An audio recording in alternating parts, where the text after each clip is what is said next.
হলো না। তাহলে চলো আজকে সবাই মিলে ভুতুরে কোনো জায়গায় যাই। ভাগ্য ভালো থাকলে নিজ চোখে ভূতও দেখা হয়ে যাবে। আমার বাড়ি থেকে 2 গ্রাম দূরে একটা হাসপাতাল আছে, নিমতলার হাসপাতাল নামে পরিচিত। শুনেছি আগে সেখানে সরকারি ডাক্তাররা সেবাদান করত। বেশ কয়েক বছর যাবৎ হাসপাতালটা বন্ধ রয়েছে। শুনেছি দিনের বেলাতেও সেখানে মানুষ চলাচল করে না। অনেকে নাকি রাতের বেলায় অনেক কিছু দেখেছে। আরে এমন হাসপাতাল কয়েক বছর বন্ধ থাকলে মানুষ এমনিতেই ভূত আছে বলে বিশ্বাস করে।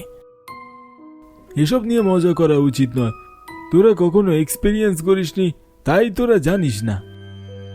তাহলে ভাই চলো সবাই মিলে আজকে রাতে সেই জায়গায় যাওয়া যাক।